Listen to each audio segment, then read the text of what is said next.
The Silver Star Network presents. Caught and they blocked it in the end zone. Through the back of the end zone. Isaac Holt blocked it again for a safety. And the Cowboys take a 2-0 lead. This is the Cowboys postgame show.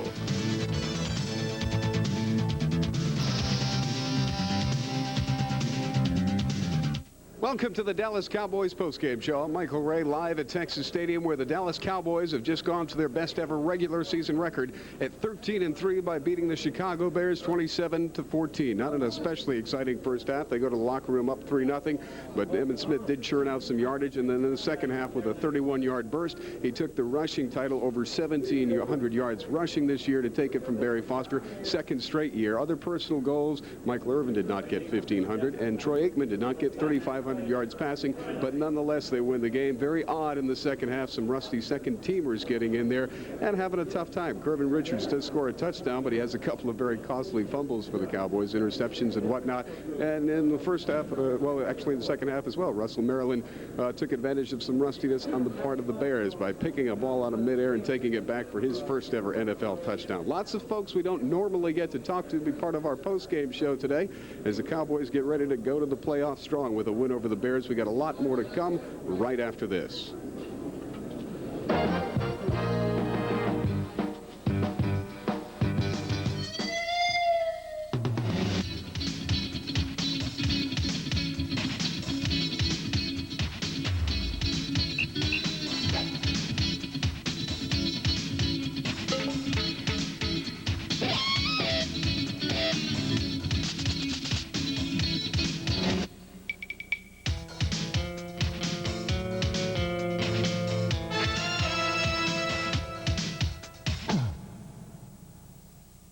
Look who's at Kroger. Hi, I'm Jerry Jones, and yes, I do like Kroger because of their commitment to total value, including great specials like these.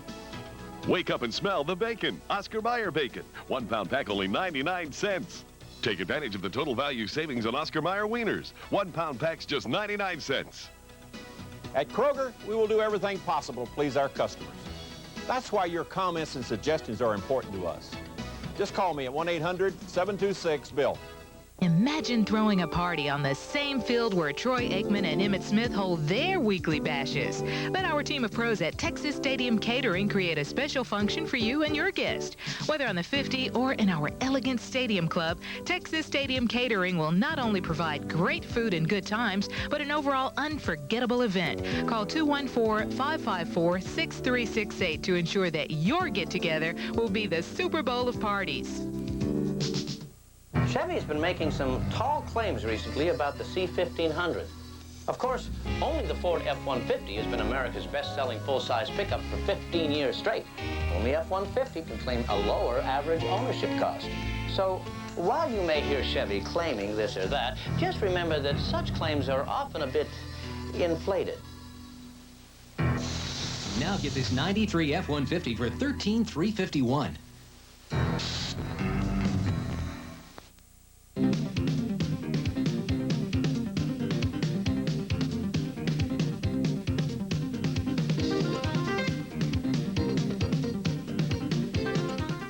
We did a good job. Overall, I thought our entire team did a good job until we started playing so many of the backups, and then obviously we had some problems. Jimmy, was Emmitt winning the rushing title a main objective today for the team? No. Was it kind of nice that those things kind of fell into place? You got a healthy lead off of his 31-yard run, and he was able to get the record and leave? Yeah, it was good that our team played well, through the first 3 quarters. I was happy to see them execute the way they did. Did you tell him to suit back up with 9 minutes to go when he put his pads back on? No. Yeah, he did that on his own. I said AG was going to be our backup running back. How about Aikman warming up on the sidelines?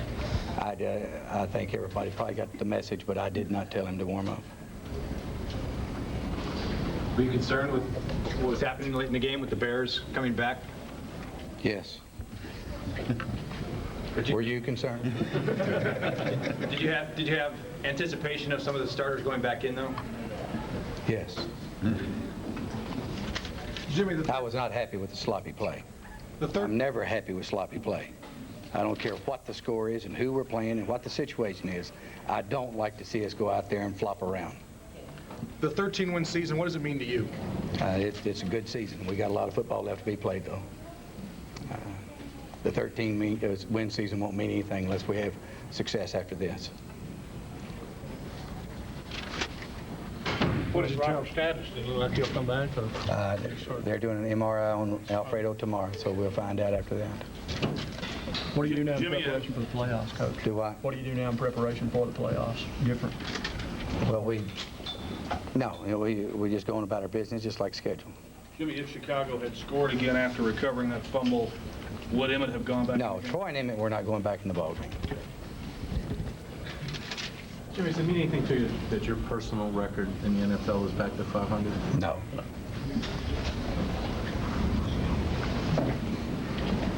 Okay.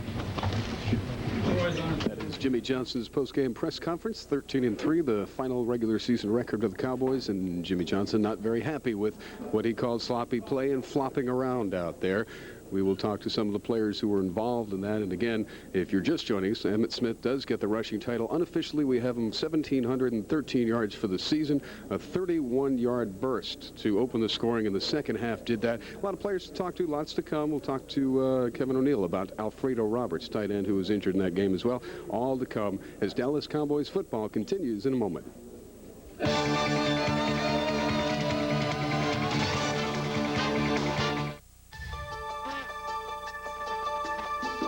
Each day, the 27,000 local employees of American Airlines don't just go to work for American Airlines. They go to work for the people of Dallas-Fort Worth. To give you more flights to more cities than any other airline. To offer you more than 500 non-stops daily, including the most international flights and the most non-stops to Europe. To provide the best frequent flyer program for the travelers of DFW. To give you the best value for your travel dollars. The people of American Airlines are working harder to make travel easier for the people of Dallas-Fort Worth. Not simply because this is our home base, but because this is our home. Presenting the Classic Team NFL Collection.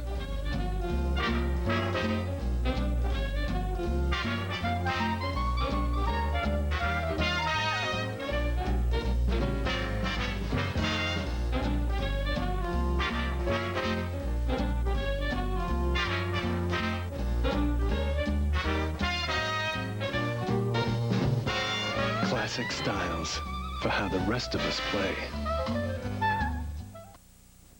Cowboy fans, join the 50,000 other subscribers that read the NFL's oldest and largest team newspaper, the Dallas Cowboys Weekly. Inside the Weekly, you'll find team facts, quotes, action photos, and in-depth interviews with players, plus a special cheerleader feature you can't find anywhere else. All this and more 32 times a year for only $28.95. Subscribe today by calling 214-556-9972 or send check or money order with your return mailing address to Dallas Cowboys Weekly, 1 Cowboys Parkway, Irving, Texas, 75063.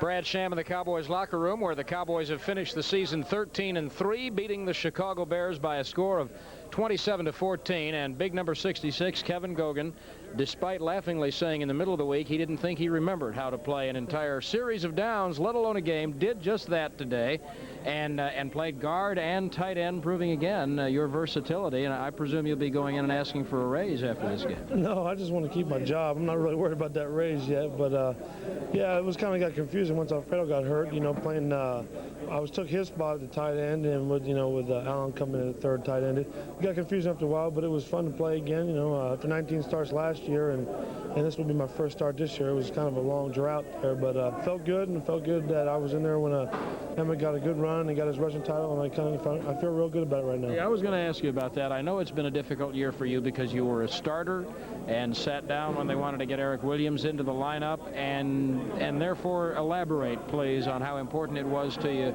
to be in the lineup when Emmett sealed that rushing championship? Well, you know, it was really important because of what happened last year. I felt I had a good year, and obviously Emmett had a great year, and I wasn't very happy with not playing that much. And to know that I could have been part of him, you know, I knew we needed over 100 yards to seal it up, and realizing we had to go out there against a good defense, which everyone kind of overlooks their record, and seeing that their defense is real good, and pushing people around real well, and getting that title for him kind of made me feel a little bit like last year when he won it. Gogs, what about the way you have had to adjust your thinking to being on the bench? You've been on the bench and in the starting lineup at guard and at tackle throughout your career.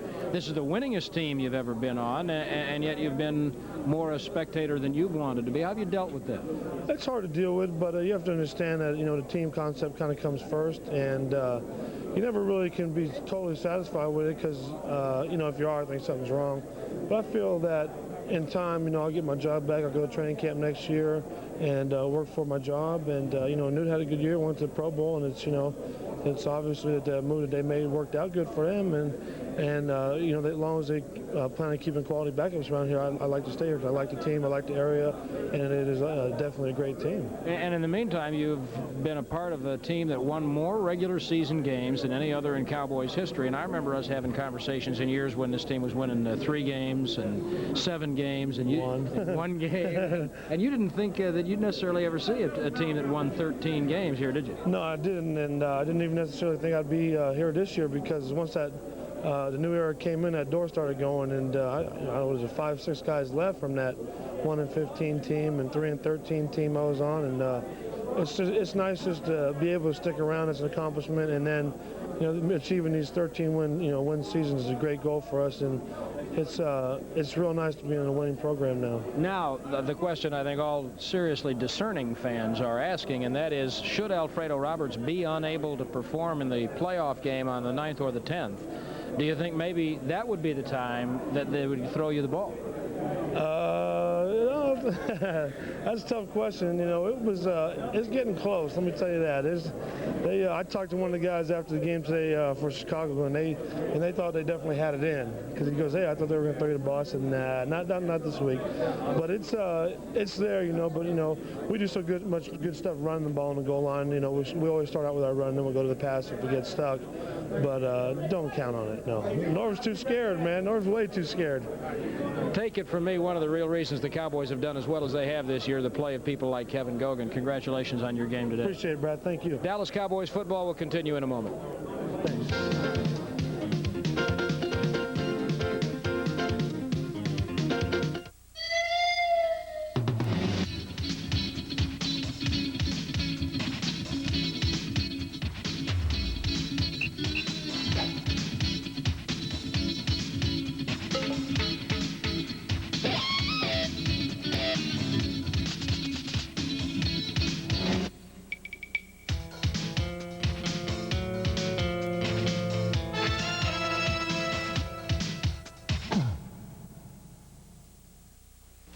Oldsmobile redefines quality.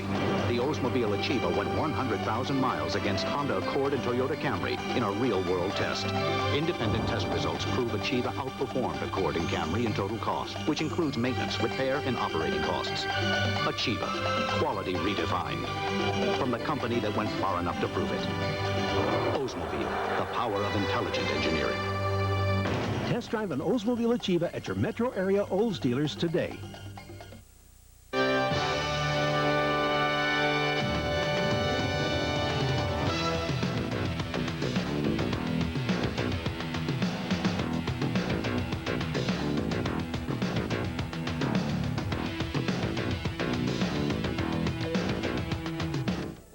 Brad Sham back in the Cowboys locker room. The Cowboys beat the Chicago Bears 27-14 today, and one more injury and Russell Maryland would have been in at fullback. I think we all knew that after we saw Russell score his first professional touchdown with that 26-yard fumble rumble. And I'll tell you what, now you look good. I thought you looked good in the open field. You were alert, quick hands, and never looked back.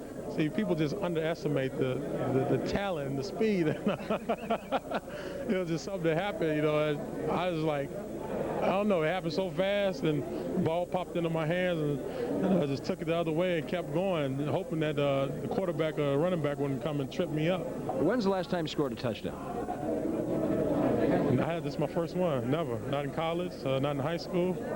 I ran the ball a couple of times in high school, but they stuffed me in the backfield. But so you have never been in the end zone? Never. This is my first time. That's what makes it so special. And plus, it's against the Bears, so that makes it real special. Because that was your team when you were growing up? Yeah, and you always hear about Walter Payton, you know, and the legends that come through, that come about when you talk about the Bears. You know, it's just a great feeling. It's like, hopefully this will go down in history, but I doubt it. Well, at the rate you're scoring touchdowns in your life, it may. We may have seen an historic moment. But what I want to know is, for someone who has never been in the end zone, even in high school, how do you have the instincts to the presence of mind to know where you're going, grab the ball, head in the right direction? Well, I think it all... I don't know. I think it all goes back to schoolyard football, I guess. You know, when you get an interception, you run the other way. That's the only thing I thought about. As soon as I got when you get the ball, the first instinct is to run the other way. You know, if you got any wits about yourself, any bearings about yourself, first instinct is to run the other way.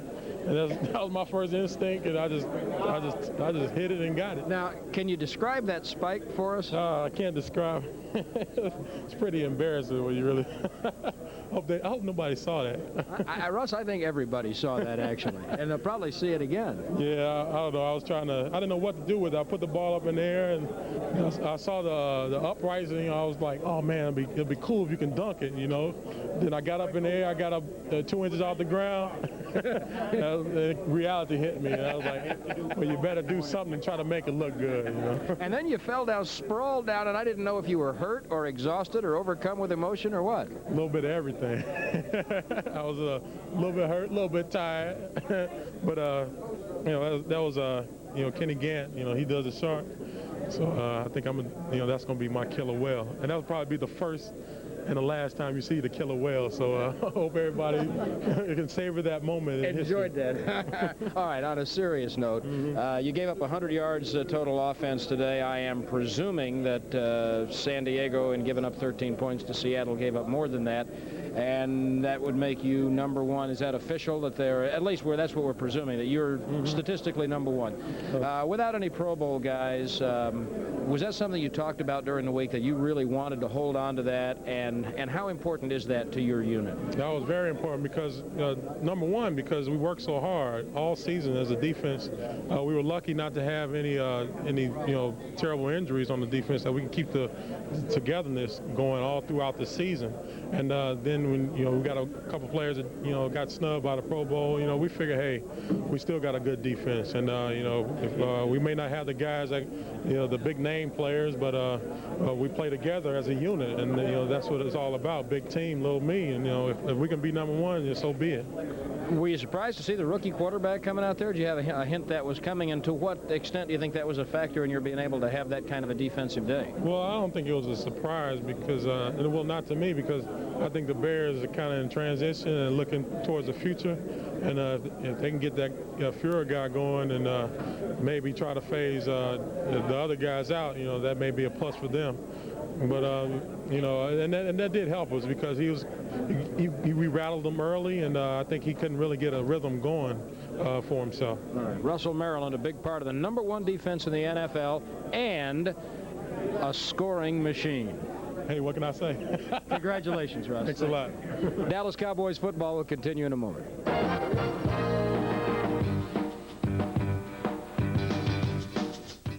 Make this holiday season special for your family by ordering the Dallas Cowboys Wives Cookbook, filled with over 250 pages of the players' favorite recipes, photographs, and behind-the-scenes information about the Cowboys and their families. This book is a can't-miss for fans of football and great food alike. All proceeds from the cookbook will benefit the Happy Hills Farm, a nonprofit residential treatment center for troubled and needy boys and girls. Order for only $12.95 by calling Metro 817-477-2554. Presenting the Classic Team NFL Collection.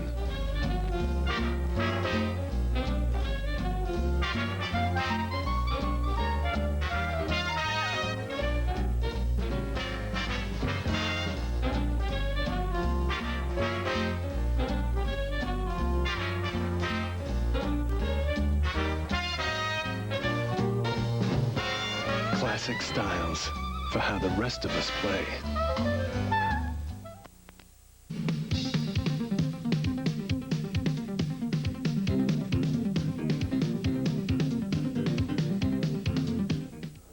The Cowboys, the winners over the Chicago Bears today, 27-14. Brad Sham back in the Cowboys locker room with the NFL's rushing champion for the second year in a row, Emmitt Smith. Congratulations. Thank you, man. Thank you. How hard did you think it would be today when you knew that you had to go over 100 yards? And at what point did you know what Barry Foster had done and what you had to do? Well, actually, before the game, I heard some things about Barry Foster. I didn't know exactly what, but I knew it was going to be difficult for me to get 100 yards. I thought it was going to be difficult for me to get 100 yards against the Bears because the Bears played great defense. And so you go out and look like you're going to get 100 yards, 109 yards in the first half. Well, I went out with the intent of just going out and trying to do my job and do the best that I can. And my teammates did a great job of blocking up front. The O-line did a great job. Opened up holes for me, and I was able to scoot through and get some yardage. Now, that first quarter and a half was a little ragged offensively, and I'm sure the Bears' defensive intensity was higher for Mike Singletary maybe than yours was as a team at the beginning of the game. Did you sense that early? Did you think it might be a little tougher sledding than you wanted it to be? Well, I mean, first of all, when we got started, we wasn't really clicking as an offensive unit. We basically we was playing hard, but we wasn't really doing all the sound things that we've been doing all year. And I mean, from that point on, I thought it was going to be a long day. Then all of a sudden, we just started rolling on the ground and picking up yardage and throwing the ball a little bit. Started being a lot more consistent in the end of the first quarter and the second half than what we were in the beginning of the game. So on one run, you take control of the football game. You set a franchise record for most yards in one season rushing. You win a rushing championship for the second year in a row. Do you remember the play? Can you describe it? Yeah, I remember the play quite well. It was what we call a bend play, bend right, and the play is designed to go left, and the offensive line did a great job of sealing everything down on the left-hand side, sealing it down to the inside, and DJ made a great kick-out block, and I was up inside running, and before I know, I was in the secondary and saw Richard Fain over there, and one of my receivers was blocking him very well, and I was able to get up inside, and Kerry come on the inside, and I was able to brush, shake him off, and continue to run. All right, now you've won the rushing championship. Now you can tell us what it means to you to have won it for the second time in a row. Well, it means a lot, but I think it'll mean a lot more if we go on and continue to play well throughout the rest of the season and get in the playoff and play well also, and win the championship again. You win the Super Bowl championship. Then it probably all mean a great deal. Now, do you feel the same way about it being the best single yardage season in Cowboys history? Well, I feel the same way about that. I mean, I think there's a lot more important things at stake right now, and that's getting in the playoff and playing well. Toward that end, you've got a couple of weeks before you have a game. You've got 3 days without practice this week. How will that set? Well, I don't know. We got to wait till those 3 days go by and find out how they set in. Are you looking forward to the time off? Most definitely. Most definitely. Well, you've earned it. Congratulations. Thank you. Emmitt Smith, Dallas Cowboys football, will continue in a moment.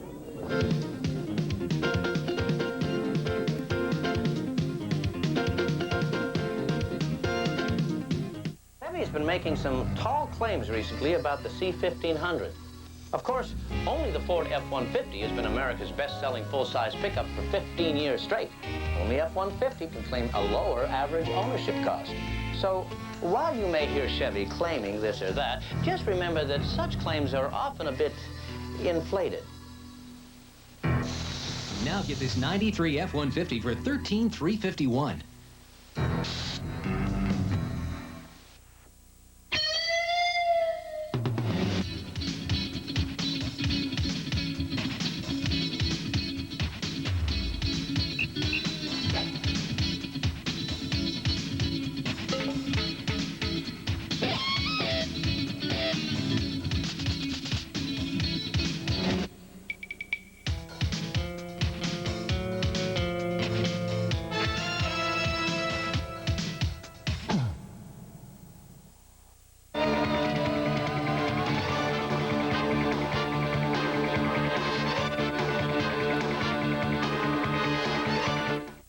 Brad Sham back in the Cowboys locker room after the Cowboys wrap up the regular season with a 27-14 win over the Chicago Bears.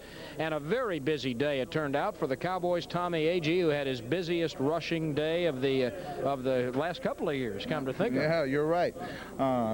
It's a long time since I've been back there in that odd position. But when I came to the sideline and the coach said, "Hey, you got to go in at tailback," I said, "What?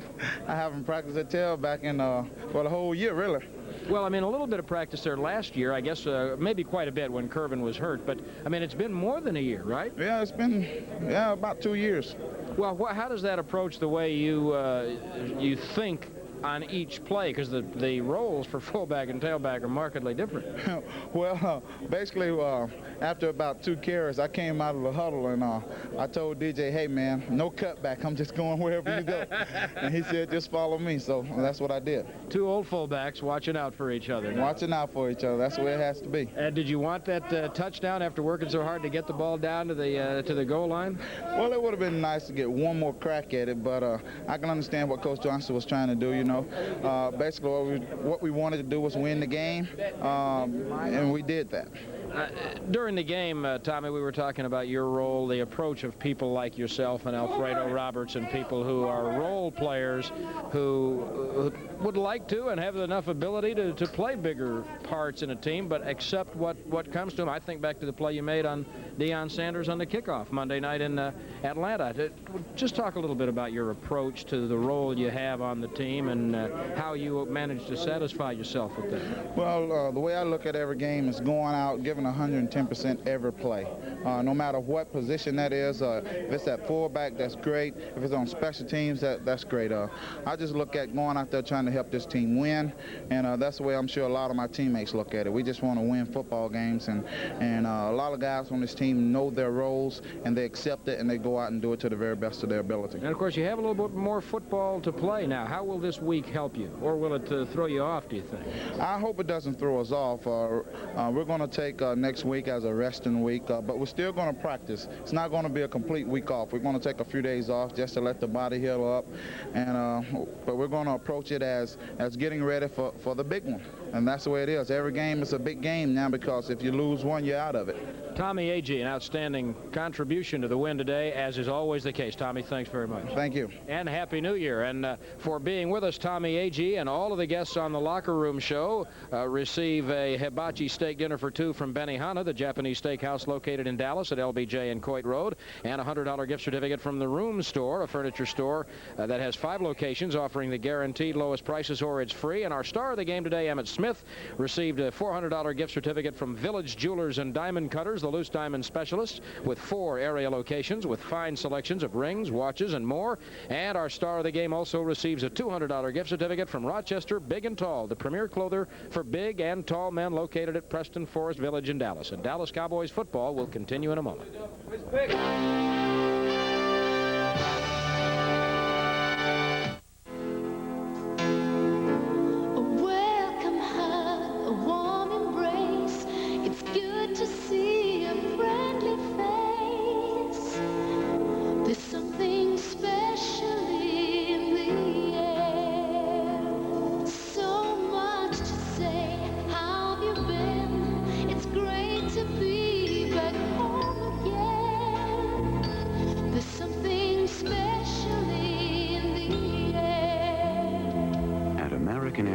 Our 27,000 local employees work hard to give Dallas-Fort Worth more than any other airline. Because like you, we think of DFW as more than a destination.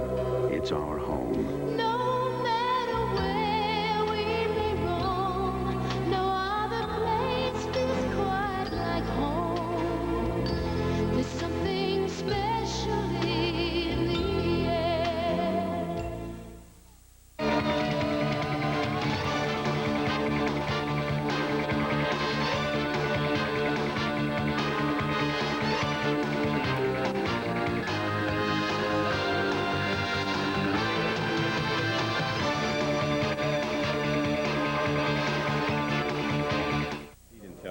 Brad Sham back on the Cowboys Locker Room Show after a 27-14 win for the Cowboys over the Chicago Bears, and we visit with Cowboys trainer Kevin O'Neill. The first question everyone wants to hear you answer, of course, is about Alfredo Roberts' knee.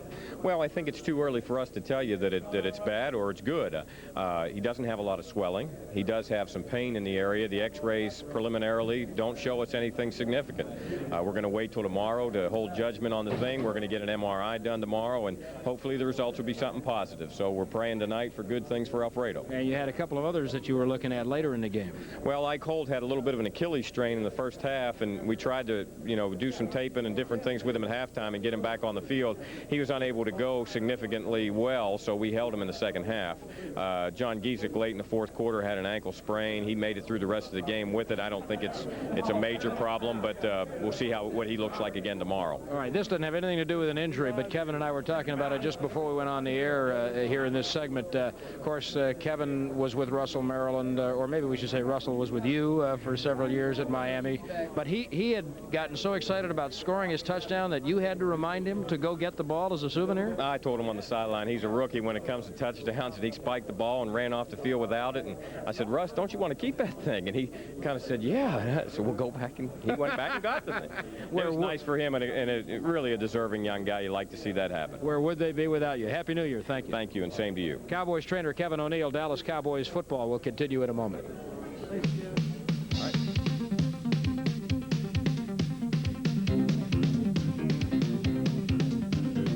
Look who's at Kroger. Hi, I'm Jerry Jones, and yes, I do like Kroger because of their commitment to total value, including great specials like these.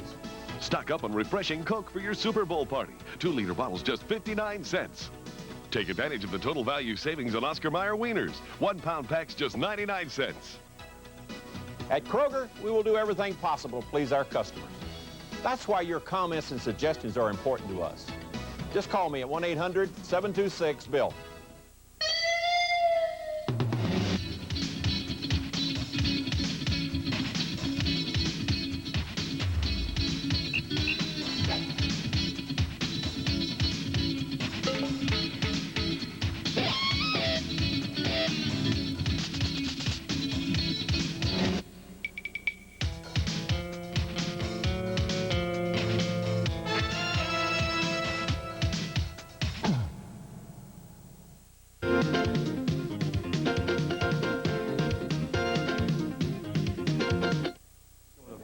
Brad Sham back in the Cowboys locker room after a 27-14 win, and before Michael Ray and I wrap this up, we shanghaied Alfredo Roberts as he was trying to crutch his way out of the locker room. First thing we got to ask is, how did it happen? What do you remember, and how do you feel?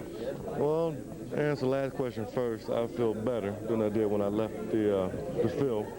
A lot of the soreness is still there, but they gave me something to kind of settle, control that soreness.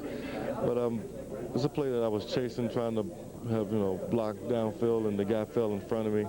And what we call a leg whip, some people don't understand, but his leg came across and it hit me on the side of the leg while all my weight was on that one particular leg. And right now they think it's a strain to a tear of the ACL. Which would be the anterior cruciate ligament, which would not be good news. Are you even thinking right now about 2 weeks from now? Oh, yeah. I've had a lot of thought about two weeks from now to my whole career, my future. So I'm just kind of waiting and weighing out all my options and trying to see what's really going on with this. All right, well, we're not even going to ask you about your chances to play in a couple of weeks because the doctors will know that after your MRI tomorrow. But if there's any possible way that I can hobble out there, I will be there. Or I'll be with you. Well, you are welcome to come sit next to me anytime, but we know then we should not look for you on any dance floors in the greater Dallas area on New Year's Eve. No, I will not be out dancing. I'll probably be home sipping bubbly. All right. Well, Happy New Year, and get that thing fixed and right in a hurry. Alrighty. All right, Alfredo Roberts, and now we'll bring Michael Ray in here, who during the game, people who listen on the radio know he spent a good part of the afternoon with Janine Turner from Northern Exposure, and then said he'd rather talk to Fred Couples. So you make your own decisions. I have a thing for golf. Janine was quite attractive, very, very young. I understand she's single. I'm not, so I don't know anything about it. Out of the running. Out of the, yeah, like I had a shot. Let's talk about football for a second before we have to go. Before we are selling shoes for a living. I don't know if you caught Coach Johnson's press conference. I didn't, because apparently it was rather brief. Not a happy man. You would think, having won 13 games in franchise history, best record, going to the playoffs with a bye, very unhappy about the sloppy play. At least that was his tone, and he had that non-smile on his face, if you will. I know that we've often talked about how nobody wants to psychoanalyze, but it did kind of send out a battle cry. It did kind of say, hey, noses to the grindstone for the next couple of weeks. Yeah, and I think that is on one hand, a very appropriate message because they just haven't finished what they've got the opportunity to do yet. But I think, Mike, that there's the Cowboys players, and I've talked to a number of them who've said, hey, come on, we're 13-3 now. I mean, when do we get to enjoy what we've done? They won the game. I think Jimmy's answer would be very late in the evening on January 31st in Pasadena, California. And I think some of the players have a slightly different view of that, and you're exactly right. That would be his answer to a syllable. And it is an interesting kind of a psychological approach. However, he is not the only person in the world who thinks that it is not necessarily good to have, especially for a young team, to have a sloppy game going into a bye week before a playoff game. And we still, of course, don't know whether that game will be January 9th or January 10th, and won't until the results of next week's games. But what we do know is that on Saturday, Washington plays Minnesota, and if the Vikings win that game, then they will be the Cowboys' next opponent. And if not, Washington goes to San Francisco, and the Cowboys get the winner of Philadelphia, New Orleans, which I'm sure nobody wants. But that's what we'll see. We'll have to wait a couple of weeks, and we hope that you join us once again for the Dallas Cowboys postgame show as they play whoever it is that they do play. Whenever it is they play them. Whenever they do play them at Texas Stadium. The Dallas Cowboys postgame show is a copyrighted presentation of the Silver Star Network.